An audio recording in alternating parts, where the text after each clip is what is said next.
Hey guys, welcome back to another video on the Injora rock buggy. We've done a few modifications since the last video. The first one was changing out the shock absorbers. Now, the stock shocks, I mean, they weren't terrible, but they were very bouncy. So I tried oil filling them,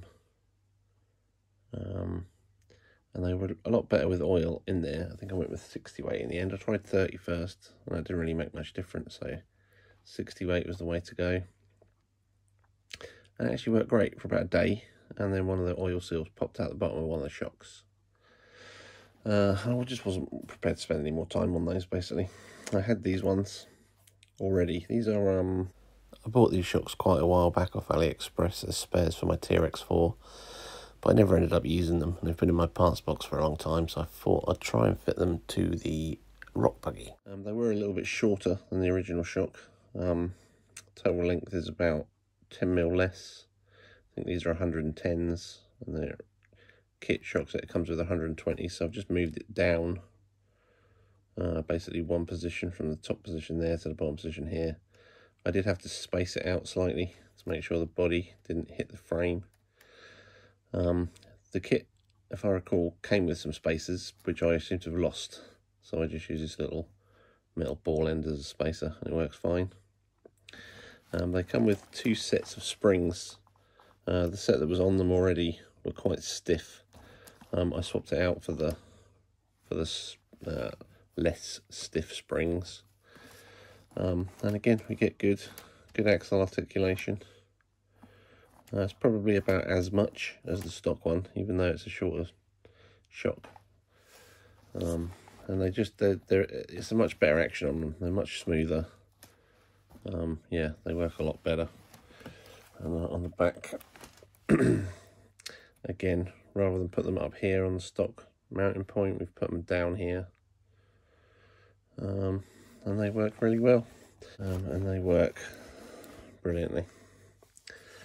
While we were doing suspension mods, the other thing we've done, I'm not sure if I can get this in frame properly, we actually bent the lower links. I've put a bend in probably just over halfway, maybe 2/3 of the way down, of about 20 degrees on both sides, this one as well. But I was then getting issues with it contacting the upper link, so we have actually put a bend in that upper link as well. Again, quite near the end, about a 20-degree bend as well. And the other thing I did was I backed out the rod ends. So I unscrewed the rod end from this end and from the end that goes onto the diff here. What that does is it sort of rotates the rear diff, so it's pointing a bit more upwards, because we were having issues with the rear diff catching, and it was catching like on these screws and stuff as you're trying to go up rocks. So rotating the diff around it gives it more of a smooth sort of spot to slide along on. And doing these bends in the links has really made a huge difference to the way this thing goes over rocks. It is a lot better now.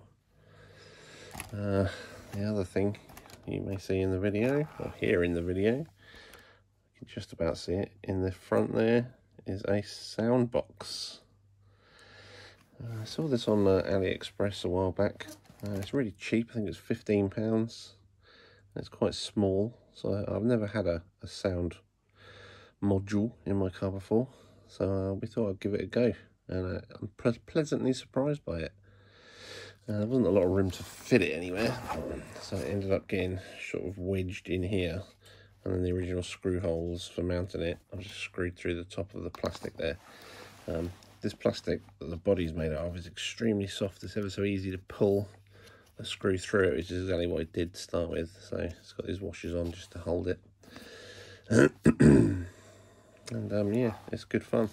Does lots of different engine noises, and it's got on the third channel button, you can have it do a police siren or a horn or a foghorn and stuff like that. It's a good bit of fun. So with these mods on, let's go out and see how it crawls on the rocks. Right, go forwards.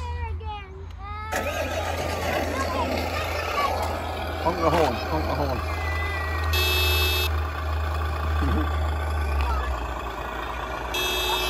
Right, so you can drive along the rocks.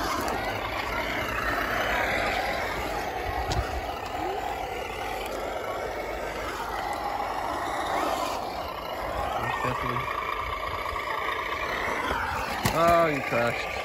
Give it a try.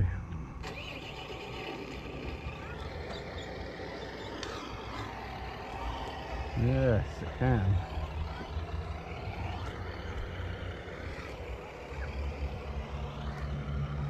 Let's see if we can go the other way over the big rocks.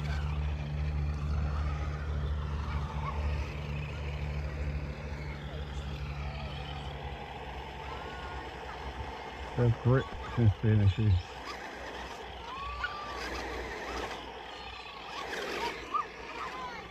It's doable now.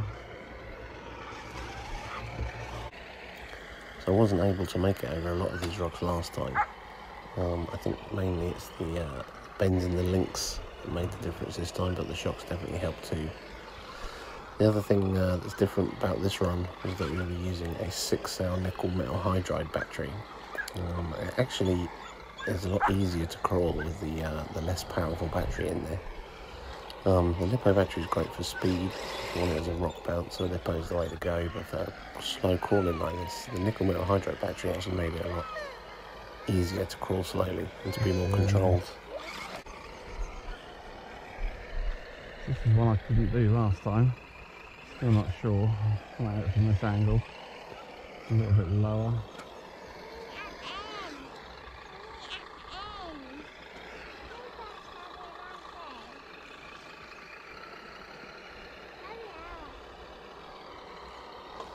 Oh, you get a tyre on it.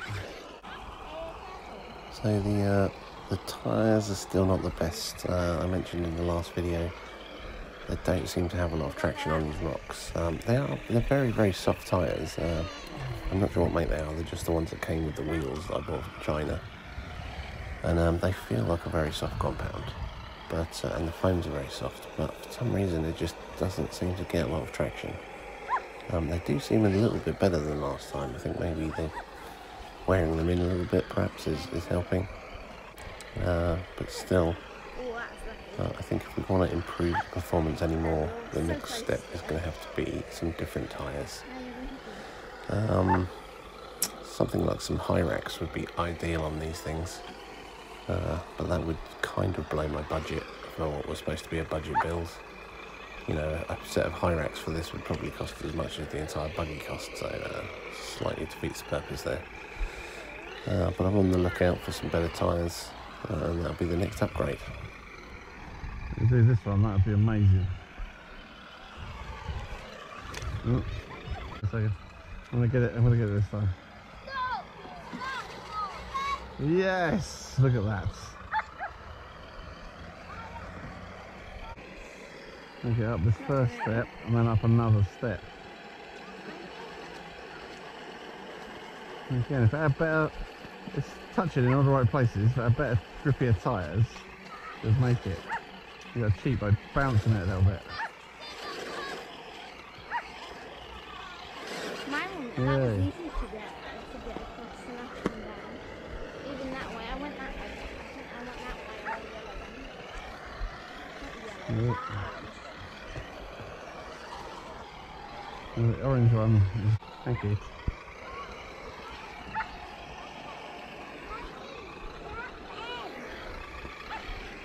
Now this is a tough one.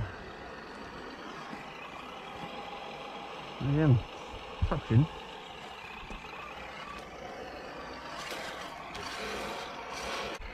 I'm gonna have to go down the front. Yes.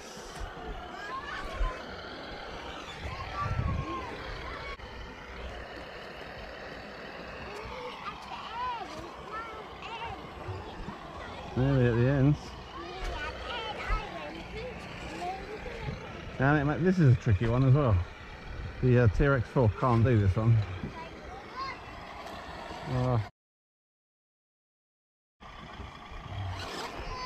Yay! for a bit of a laugh at the end of the day, we thought we'd give the X-Max a go on the rocks. And wow, what a surprisingly capable crawler it makes. Made it all the way to the end of the course. And as a parting gift, here's a little shot of my bully doing a log that I never thought he would do. Thanks for watching, guys. See you later.